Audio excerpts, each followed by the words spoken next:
Aloha, everyone. Wayne Kealohi Powell here, broadcasting from lovely Edmonton, Alberta. And we finally got a summer. Yeah, this is the last broadcast until further notice. I'm moving to Vancouver, as I stated last week or 2 weeks ago. I went and saw my new digs last weekend, and it's going to work out really nice. So, blessings to all of you and being patient and perhaps wanting to come back and get involved in mystic wisdom. Um, it's going to be really good for me to take a break. I'm also going to do a Vipassana 10-day silent retreat following the move. Really kind of clean myself out, spirit, mind, and body before I start chatting mystic wisdom again. Yeah, and who knows? You know, I just had so many times where I've turned over my life, myself, like a reincarnation. I'm sure some of you can relate, but I'm really looking forward to this one. Yeah, because I started my career in Vancouver 30 years ago this month, and it just bloomed like wildfire. So I'm hoping I get a pretty good response coming around again. I'm going to give it my best shot. Maybe put a little band together and write some articles for some magazines, do some lectures at the Banyan bookstore, and uh, and some private sessions. Maybe perhaps some private or personal trainer type sessions. People who would like to upgrade their bodywork skills. Get a hold of me. I'll be in Vancouver in about a month, so we can work something out before the end of the year or into spring. So there you go. That's my relaxed agenda. Let's see what God does with that.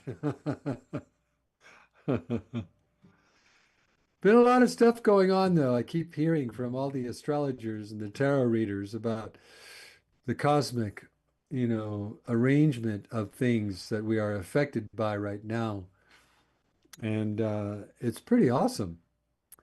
A lot of new beginnings, a lot of people becoming conscious, which is really, really cool. I'm seeing more and more networks of people grabbing a hold of themselves and opening up to infinite possibilities of their expression as being love in a body. And I hope that that's you. It certainly is me. I don't even know why I'm holding this guitar. I just picked it up. I didn't have a song in mind. But that's the idea, I've been watching a lot of Dr. Hugh Lin videos and realizing about what he's saying about the moment being given to us to live in it fully and not so much in our memory.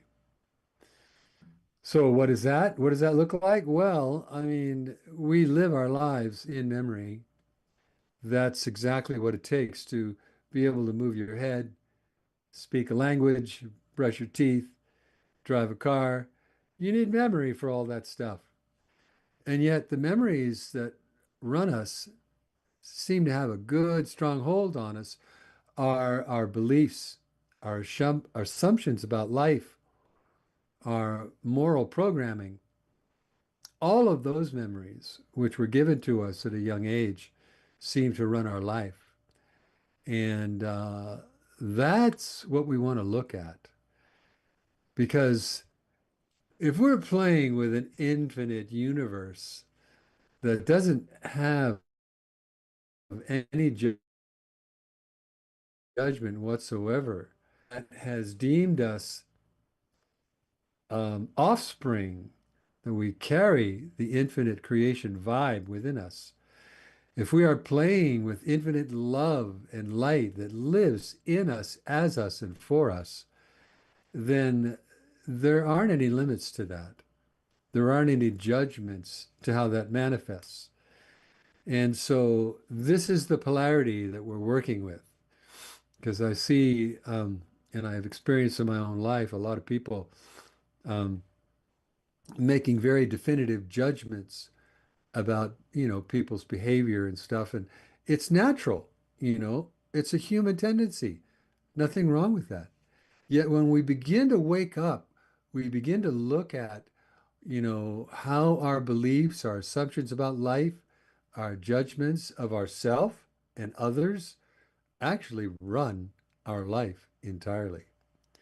So Dr. Hugh Lin is talking about releasing all of those memories that um, bring us into a limited life experience because they are guiding us, those memories.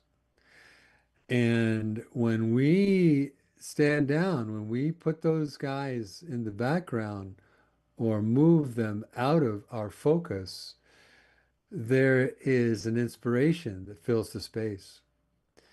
And that's something I experienced this week myself. Uh, Mind-blowing meditation. I went really deep with Hugh Lin. He has so many, but I suggest the one you look for is the one about the inner child, where he explains to us, well, we know this already. We have three souls or three selves or three levels of manifesting our humanness on spirit, mind, body, Aumakua, Uhane, Unihipili. And he talks about how it's the child, the inner child, the Unihipili, that is holding the memories that cause us so much suffering. It's not the Unihipili's fault. There is no fault here. It's a matter of psychological programming and placement, whereas the mind makes all the decisions, conscious, some of them, and a lot of them unconscious decisions according to our programming. Well, it's the Unihipili, the child, that actually absorbs the repercussions, the consequences of those decisions. Some of them are very traumatic, and it's stored in the body, and our little child inside. And a lot of that stuff got put in there when we were very small, when we were told, we were corralled into ways to believe, ways to view life and others. Yeah. And so those programs, they created patterns of judgment for us. And so we live our life in that way. So what he's saying to us, Dr. Hugh Lin, is that when we say, I am sorry, it is the parent, the mother. We've got the father, source, mother, intellect, body, child in Hawaiian.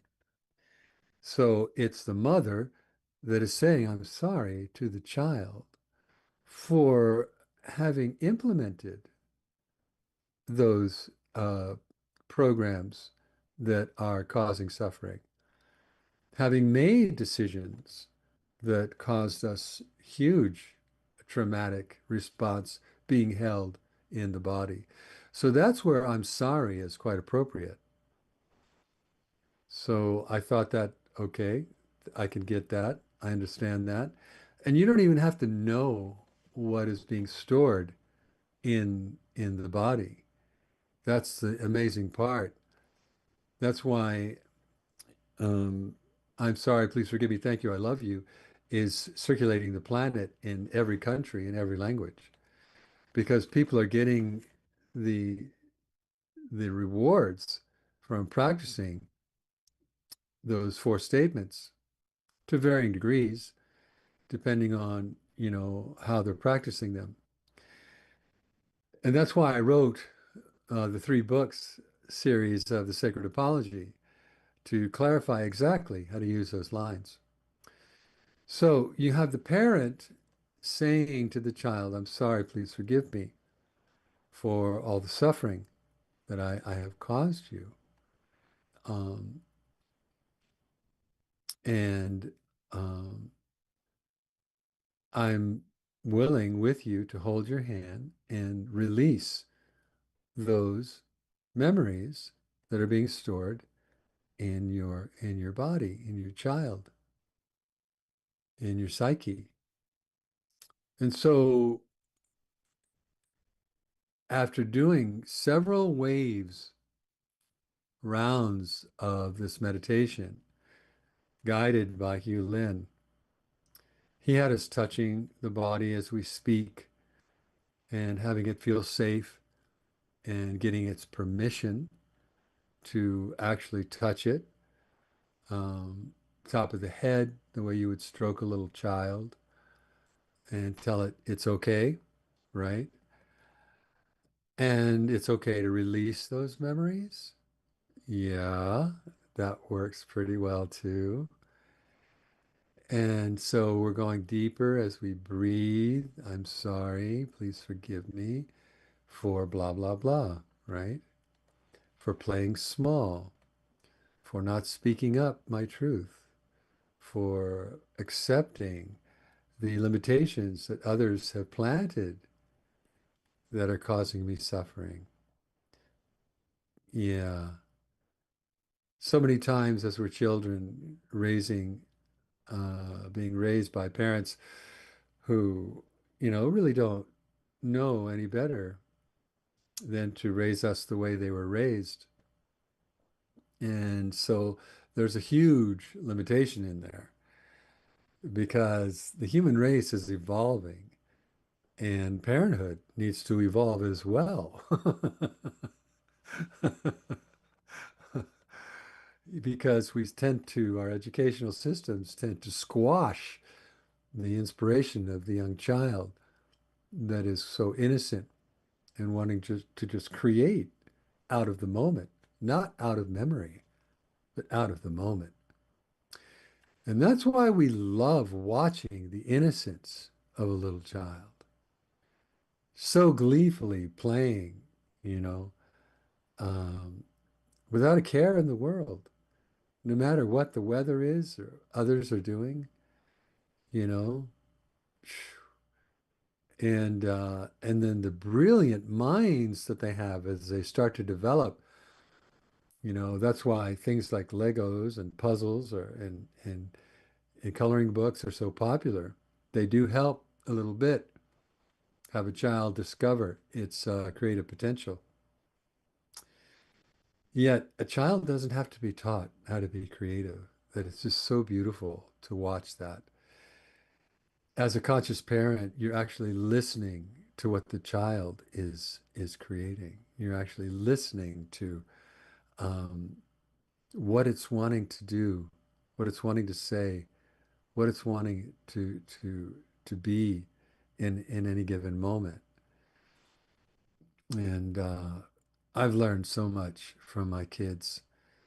And that's the deal right there. The best parent is the parent that's learning from their children who they are, who they came to be in this lifetime. I mean, it's a wonder. I mean, we have all these agendas for them, you know. We want them to grow up as magicians or ballet dancers, or doctors or shamans. And yet they came in with specific skills for a specific lifetime.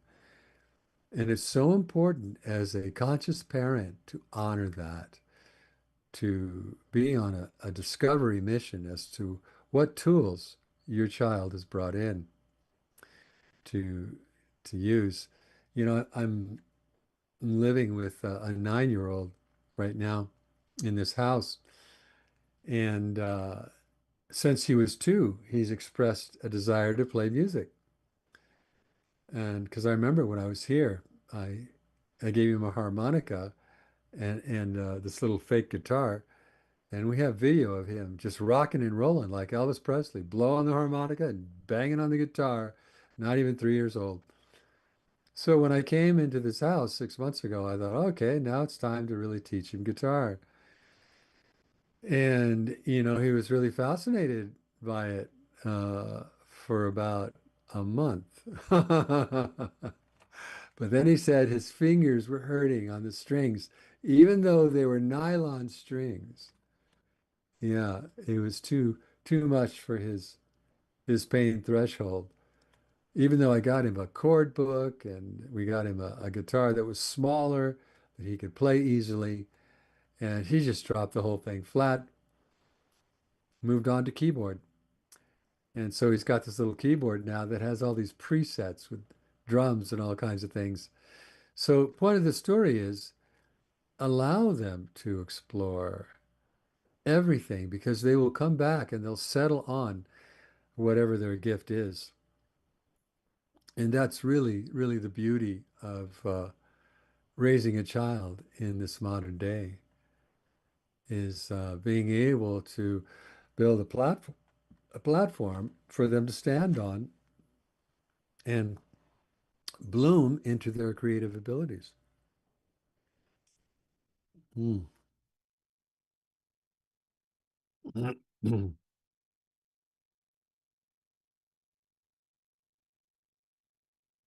Yeah. So here I was doing this meditation with Dr. Hugh Lin for the inner child. And next thing you know, I'm bawling like a baby. And my heart is just cracked wide open. I could feel my inner child just weeping for all that it's been storing for so long that hasn't had attention to release. Wow. See, that's the upside of YouTube right there. I like to use headphones, makes it really personal. And so beautiful how a simple 20-minute meditation can just crack me open. It hasn't happened in quite a while. And I was so moved. My whole body was like trembling with light. And as I was grieving whatever it was, there wasn't even any specifics, just the idea that love had found my inner child. And it felt safe enough to come out and weep and and remember itself as whole, as a part of me. Yeah, so beautiful. So in that trance, when it was over, I just let the YouTube pick the next video, and sure enough, it was another um, Ho'oponopono video that had copied Yulin, different voice, another inner child, uh, another 15, 20 minutes with that. And boy, it was so transforming that I couldn't sleep that night. In fact, I started writing again, poetry, poems, songs, just um, just flowing through me like a waterfall. I kept trying to get to sleep that night, and I was wide awake. There's no way I could have slept. And so I go, okay, I know what to do with this. Turned on the light, got my journal, got a pen, started writing, and wrote a whole page of prose and closed the book, uh, put it away, and then turned out the light, laid down again, and just laid on my back, my knees up in this resonance of clarity that the cleaning had created in me. And that was amazing. I just rushing on energy. So now I'm asking Spirit, well, what do I do with this? This is it's beyond me. And it kept coming up, came up 4 times in the next 5 minutes. Put your clothes on and go outside and take a walk. And I'm thinking, it's got to be at least 3 a.m. The prompt kept coming. So I did. I finally did. I finally got out of bed, threw on some clothes, some shoes, and went down the stairs, out the front door, and took a walk for about 15, 20 minutes in the dead of night while all of humanity is sleeping. And I'm sure there's a moon somewhere happening because it's almost full now. So this is a couple of days ago. It was probably half, three-quarter. But there was clouds. You couldn't see it. So then I came back home and undressed, got back into bed, and another poem came, more prose. And the energy is just forming words of homecoming in lots of ways. And I thought, okay, well, these prose might assist someone else who's on this journey. And who knows, might become a song. So it wasn't until about mm, must have been about 5 a.m. I forced myself to sleep, knowing that I would be bagged if I didn't. And then I got maybe a couple hours, 2, 3 hours sleep. I wasn't tired the next day. I had a workout. I had so much energy. I did so much the next day. So it really confirmed in me why I teach this work and how to help others more effectively using the 4 lines of the prayer mantra from Ho'oponopono. Because in my teaching, in my circles, the way I do it, I use a variety of different techniques. Um, but this one, I'm going to really, really bring out next time I have a circle, the inner child meditation. So there's all of that. Um, excuse me. Mm. Had a smoothie before I began, got some caught in my throat. Another thing that happened this week, which is a really good thing to share with all those that are listening. We actually, most people, I'll say, everyone I know, hates to go to the dentist. Well, maybe hate's a strong word. Maybe that's not the right word. But let's just say dentists and dental work is not really that popular. Getting a hygiene cleaning, not a problem. But when it comes to surgery of any kind, yeah, you might have a problem. Fear it's going to go, south and it's not going to turn out the way you want. All of that comes up. Well, I know all of this because I've had dental surgery before. And being somewhat of an urban shaman, I know how to treat this. I received the very best implant that this doctor of 35 years had ever done. That's his opinion, and I can see why, because it's the perfect tooth. It's it just fits in the family. And so that's what I did before I had that surgery. If you're going to get an implant, um, the way to treat that is long before, like when you book it, you start shamanic principles of welcoming the metal into the bone, into the family of teeth that you have. How do you do this? Meditation, like a trance. You envision, your teeth, the area where the implant's going to go in, and of course,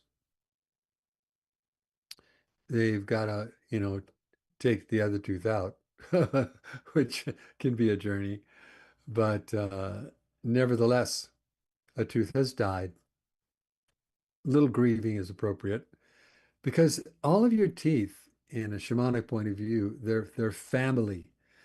Just like all of your organs are family, all of your thoughts are family, all of your feelings and emotions are family. All of the cells in your body are family. So you look at the family of your teeth and you speak to the family members that are healthy and you tell them, hey, you know what? We're going to adopt a foreign member into the family, and it's not going to be bone. So I want you to be okay with this. And this is the dialogue I'm having with the other 30 something teeth. And they're like listening. I got their attention. And they're wondering, what it's going to be like, and if they should be prejudiced or in some kind of way, not feel comfortable with something that's not like them in the family. But I assured them, I made them feel really comfortable and safe that this metal was coming in and it was perfectly designed to be in the family and join the family in the row where it belongs as a family member. And I asked permission for the other teeth to please accept this new member. And this is a meditation trance that we're having this dialogue. And sure enough, it didn't take long before they trusted me and they went, okay, all right, so what's next? And I told them about the procedure, removing the tooth, and how they were going to design a tooth that's identical to the tooth that's been removed. And so it will fit just perfectly with just enough room to floss in between. And the perfect bite will be even still. And they were like, wow, well, it sounds okay to us, right? So the other thing in preparing for any surgery is to get Arnica montana 1M, 1 mil strength.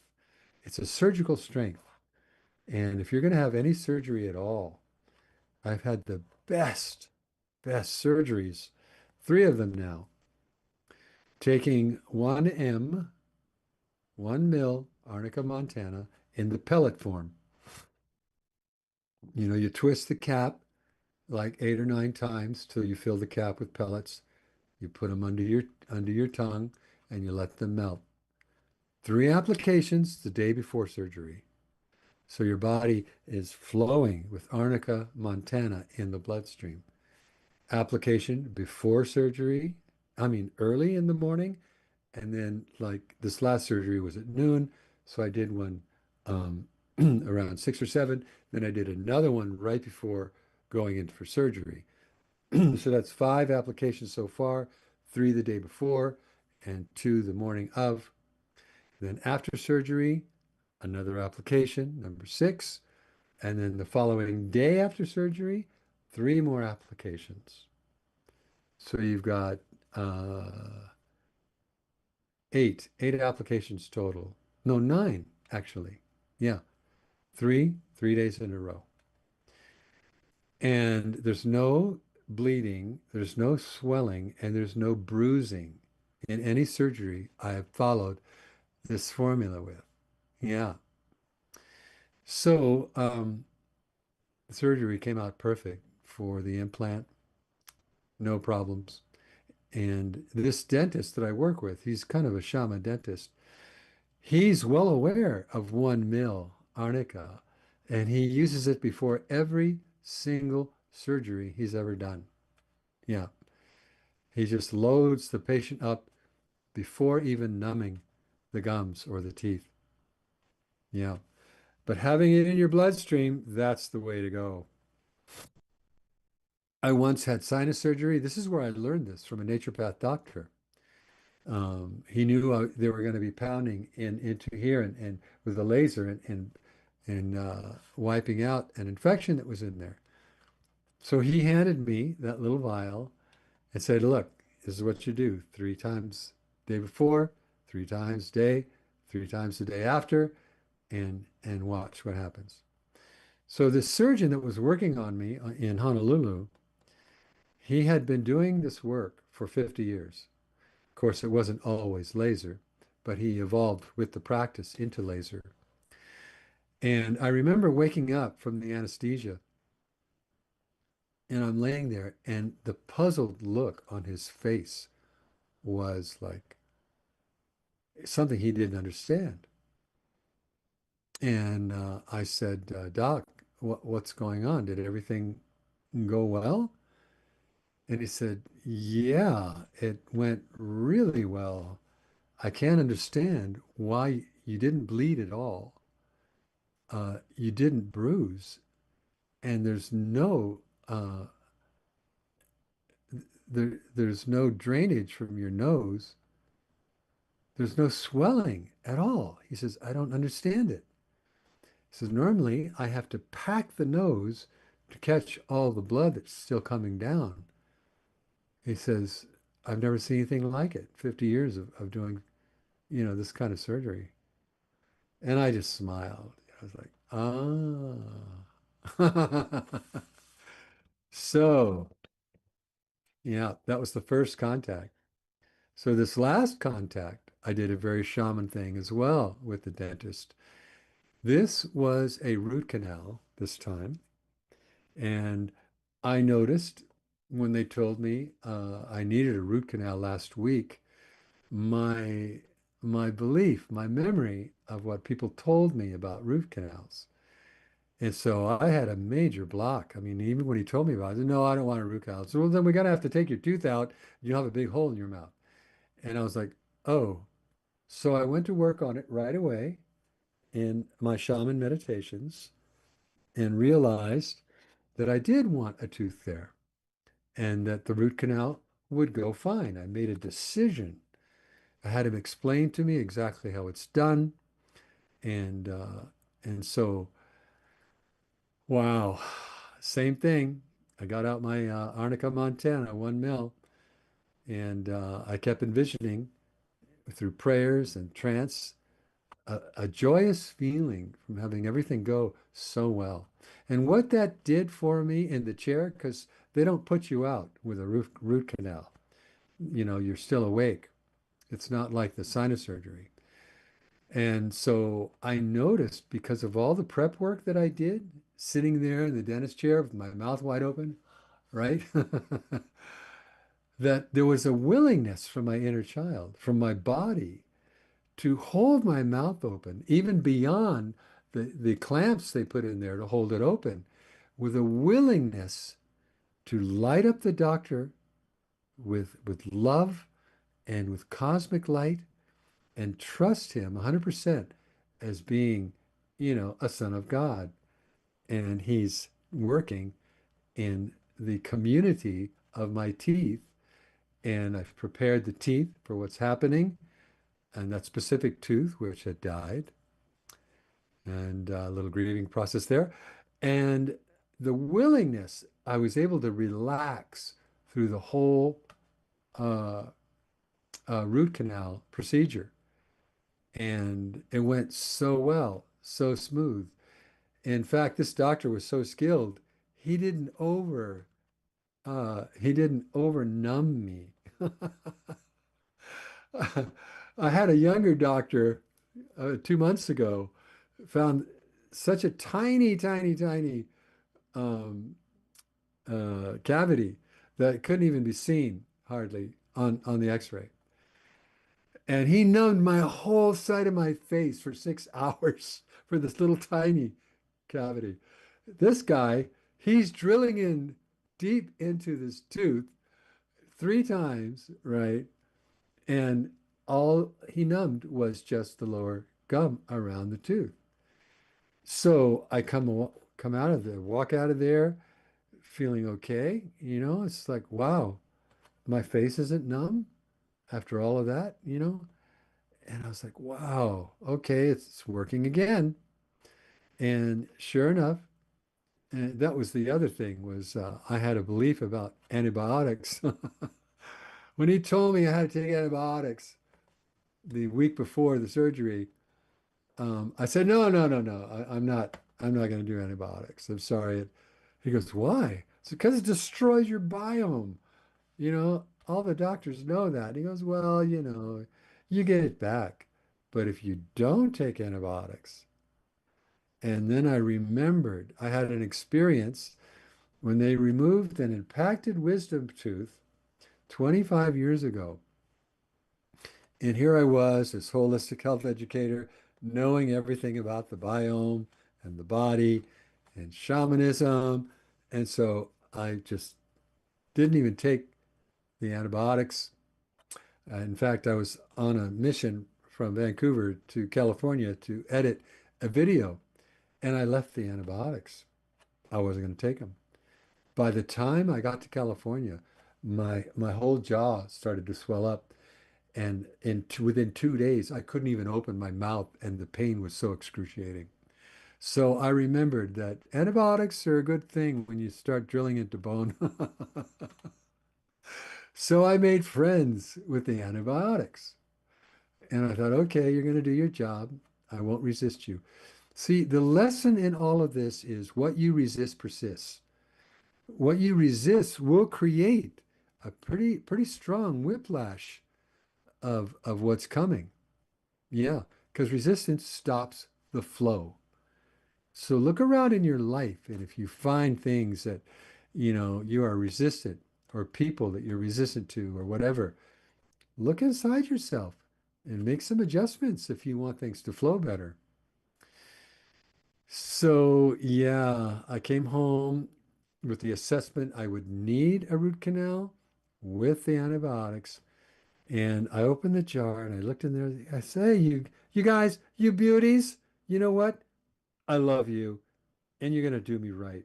And then I took the first two and there was no resistance. So, hey, smooth sailing. And in fact, within 4 days of antibiotics, the infection's completely gone from that tooth. And light speed, everything heals faster with all of these gifts I'm showering you with. Yeah. So there you go. That's been my week. Yeah. And it's only been, see, the surgery was 2 days ago, and there's actually no pain at all. And my tooth is working better than ever, the one that died. It's amazing. So there you go. That's my soapbox for today. Wow. And you can tell my energy's a lot more flowing from the cleaning I did with Ho'oponopono. So I can't recommend that enough for you guys, really. Um, buy my book. It's in audio, it's in paperback, it's in hardcover. We have the paperbacks. Each of the three books is in paperback and audio and Kindle. And then the hardcover has all three books inside of it. And because they're already done in Kindle and audio in the singles, we didn't do that for the hardcover because you can get that through the others. But there's lots of exercises in there that will gift you with a more clear understanding of how Ho'oponopono actually works, how to function in a way. Because I get a lot of students coming in going, I don't know who I'm saying I'm sorry to. In fact, I don't even like saying I'm sorry. So there's some things to navigate there because what I said earlier about resistance, yeah, check in, check all your resistance at the door if you want to have free freedom when you cross the threshold. Yeah. And you might have to step through some fear. It happens all the time. The body's always throwing up fear. Unihipili from programming. It's just natural to throw up the fear. So there's nothing wrong with fear. It could save your life, but it could also stop you from doing something extremely creative and healthy. Yeah. So there you go. Yeah. A lot of good stuff. The Sacred Apology book series, instructions on how to function Ho'oponopono effectively.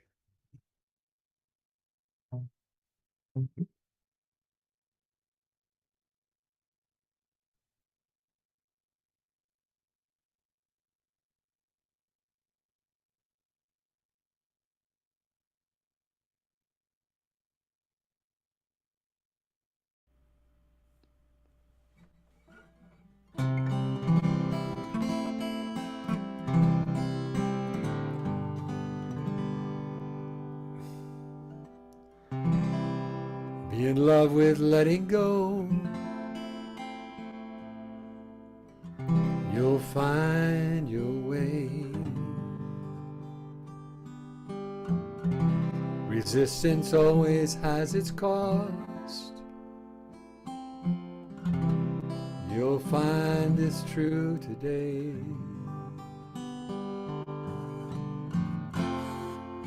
That's why I'm in love with letting go.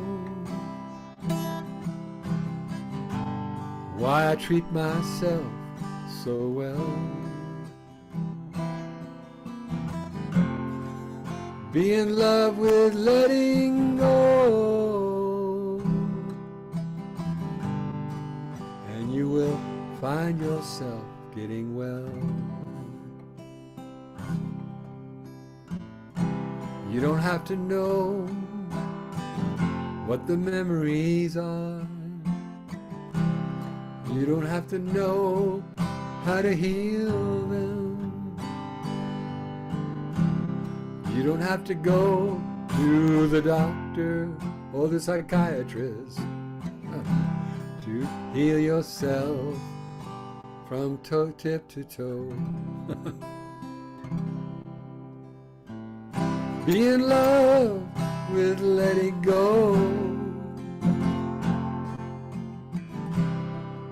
Be in love in the know that you are so whole the way you were born.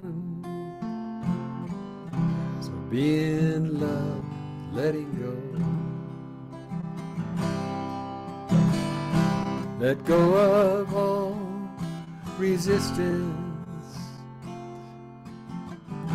to being truly who you are. Stand tall in your family. Pay no attention to the wall.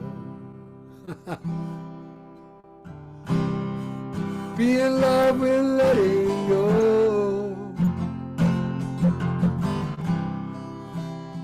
Stand so tall, you know you can do everything that you dream. But you gotta be in love with letting go all the limitations. Got to know how to let go. Ho'oponopono.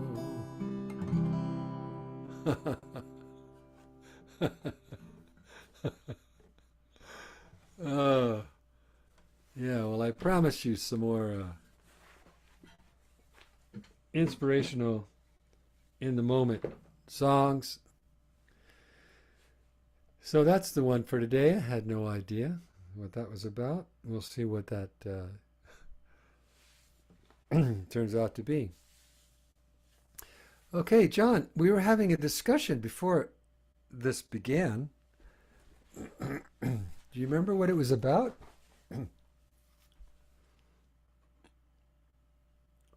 Kind of. Um, what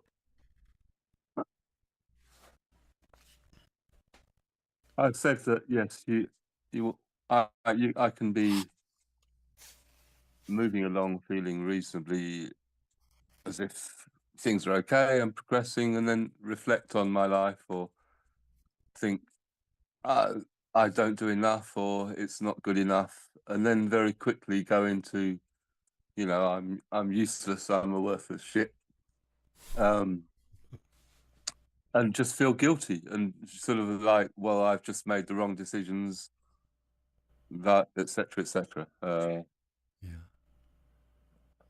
Mm. Yeah. I had that experience this week too, John. Yeah. Thank you for bringing that back to me. Because a lot of us, who teach this progressive way of being and remembering yourself and who you are and why you're here, people will project on us that, we don't suffer, you know, and it's not true. I hear exactly what you're saying. And, it's kind of a whiplash. What I'm hearing is where you're feeling really, really great, in the groove, inspired. Everything is okay. You feel safe. The sun is shining in your heart. And, a day or two later, or a day or two before, you feel like dog poop, ready to be scooped up and put in the trash, just smelly and ridiculously small and insignificant and wondering why I'm even here. When this pain of this tooth that was dying 2 weeks ago, uh, actually, it was last weekend when the pain came so strong. I was driving back from Vancouver and I had those thoughts. You know what? If I have to live with this pain, I don't want to live. And that doesn't happen to me very often. But it was a serious, definitive feeling. I'm out of here if this has to be the way I live. And so I realized that's why they make painkillers. And that's what they call them, right? But I have this hierarchy, new age, way of holistic health, thinking that, I can just do it without, the drugs. I tell you, when that pain went away, there it was. I felt like living again. And after the second painkiller, I felt inspired again.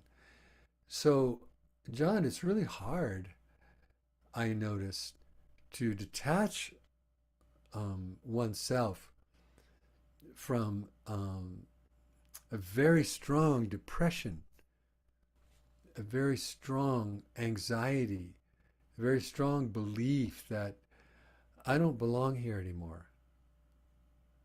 Yeah, that feeling is so strong sometimes. And so the idea of watching it, witnessing it from above, or even from within, just witnessing the feeling with a knowing that it's not who I am.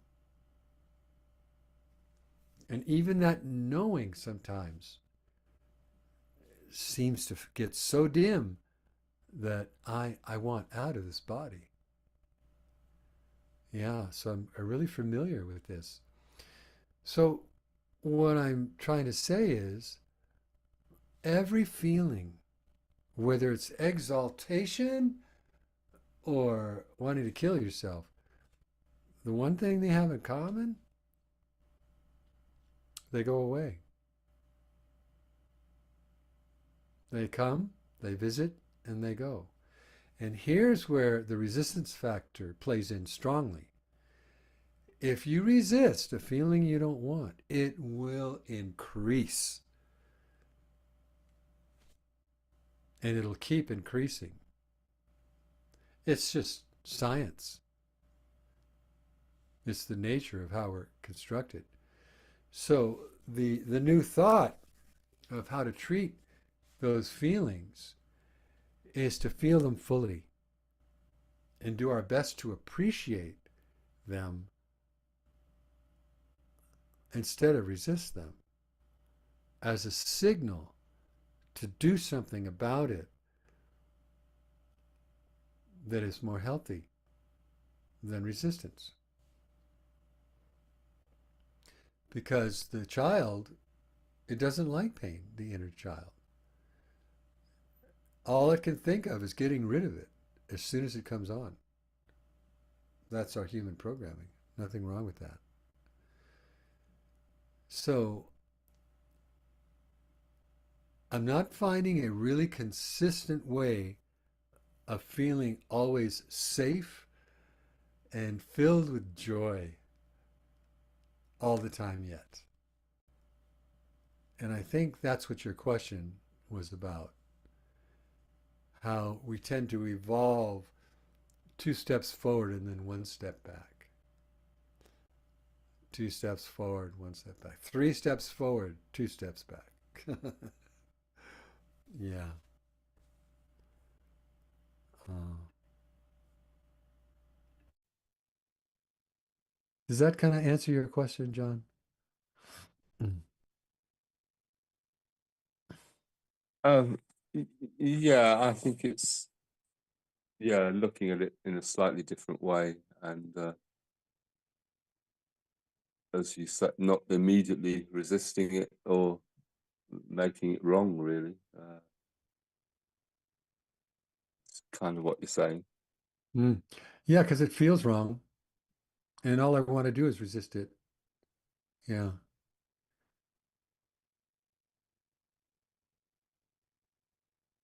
But the knowing that it's not who we are sometimes doesn't help, does it?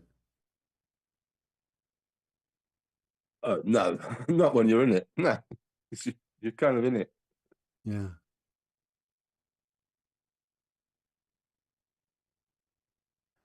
So, what's going to be your approach now when it comes on really strong?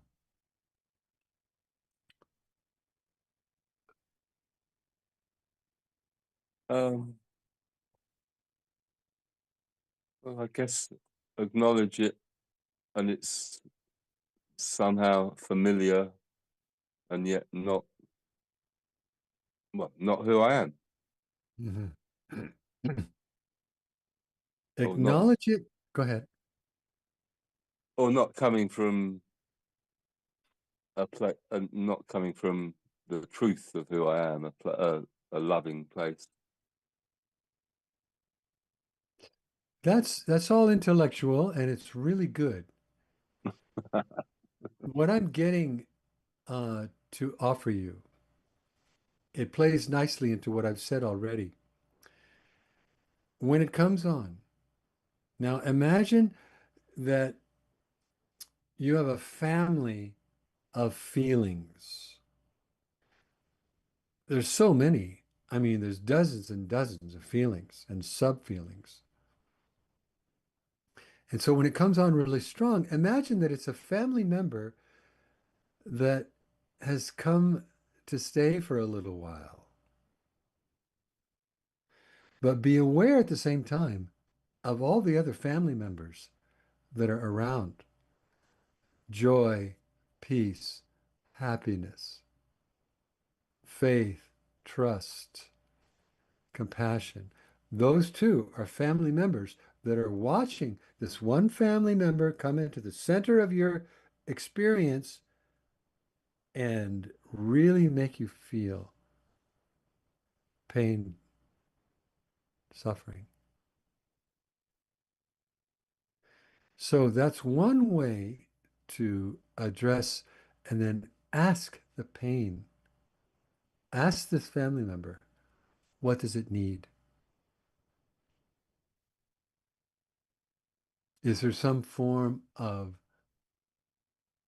forgiveness that needs to take place between the parent and the child?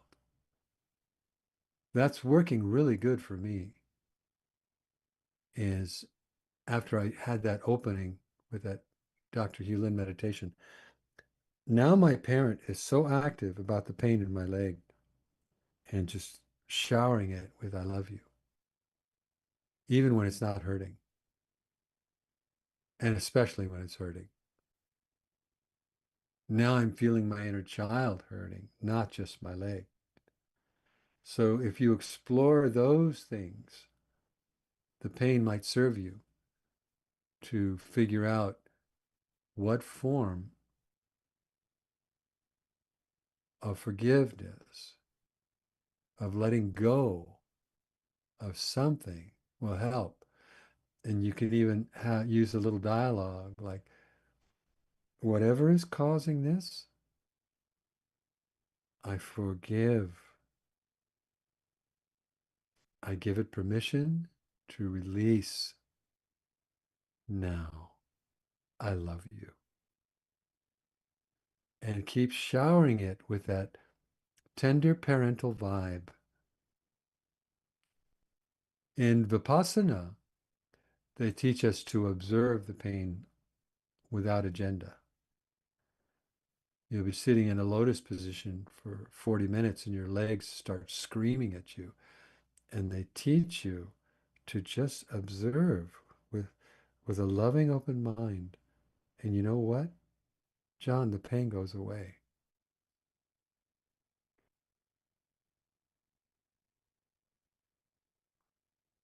So maybe those things will help. What do you think? I'll give it a go. I'll get back to you. Thank you. Thank you. You bet. You bet. And yes, I'm kind of sad I won't be meeting you and Penny over the next I don't know, while, a month or so. I had a talk with my engineer before we started, and we just might begin again in December after I'm more settled in Vancouver, because I have a lot of things to do there to get plugged in. If things turn out sooner, I'll put it out in the email. I know I was planning to do it October, but then I'm doing a Vipassana in November, and I'll be gone again for 2 weeks. So I think after that cleaning, I'm going to take Dr. Hugh Len's technology into the Vipassana. And man, I'm going to come out so shiny. So I'm thinking good time, December, during the season of giving and forgiving would be a good time to come back online with my whole new setup there in Vancouver. But we've got a ton of meditations in the YouTube channel that we've done over the last year. So I hope you guys will take advantage of that. John, do you guys have YouTube? Are you guys, you and Penny, do you guys watch any of the replays? Yeah, yeah, we can get that. Yeah, yeah. Okay. Yeah, because I noticed there's about 100 altogether with the shorts. There's about 100 things in there. It's been over a year. I've been doing this now 14 or 15 months. Yeah. So you guys take the best care of yourselves. I just totally love you. Penny, thanks for showing up. And you can always text me. John, you know you can contact me on WhatsApp if you should fall into a hole, you need a lift up, a hand up. I'm here for you. You too, Penny. Just know that anyone listening to this, it's easy to find me on WhatsApp, wherever you are in the world. Send me a text. Tell me you need some help. I'll be here for you. So there's that. And then you can get all of the replays on YouTube in the channel there. You can get all my music on waynepowellmusic.com. It's all there, 7 albums. And until we start again with our mystic wisdom, I'm not sure if it'll be Sunday. We'll find out because I'm going to be going to church a lot in Vancouver. And see if I can get some singing into the churches. Plus, I'll be on Pacific time, so it'll be right in the middle of when the churches all adjourn, when they adjourn. So we'll let you know through email what's happening there. But yeah, so stay tuned. And if you're not subscribed yet, please do subscribe to the channel. Leave any comments about for any of the YouTubes that you like. I read them all, I promise you. So take the best care of yourself. Malama pono. Until we meet again, ahui ho. God bless you all. Love you guys. See you next round.